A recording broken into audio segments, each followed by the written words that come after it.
Hey, what's up, everybody? This is JJ Birden. I wanted to give you just a quick coaching point towards living a healthy lifestyle. If you follow my content, I'm always talking about living a healthy lifestyle, and I'm 55 now. I've been retired 9 years from the NFL, and all those aches and pains are kicking in. But I've done my best to try to live a healthy lifestyle, but it doesn't happen by accident. I'm very intentional. So here's what I want to give you. I want to give 5 steps to really focus in on achieving a healthy lifestyle. One is you got to make a decision to make a change.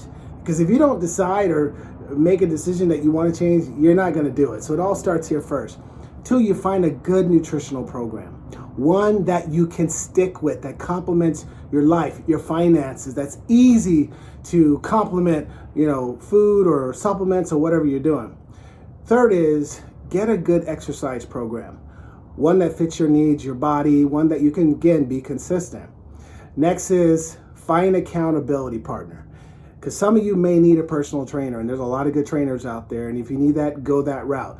But that accountability partner could be your spouse, it could be a family member, it could be a best friend, it could be a coworker. Get someone that you can partner with that's going to push you and you push them. Then lastly, you got to stick with it. You got to be committed to it, because it's not going to happen overnight. If you see my video on my page, success is an endurance race. You got to have long-term vision, long-term commitment. You do that, you'll get the results that you want. So feel free to like, comment, and share this video, and I'll see you on the next one.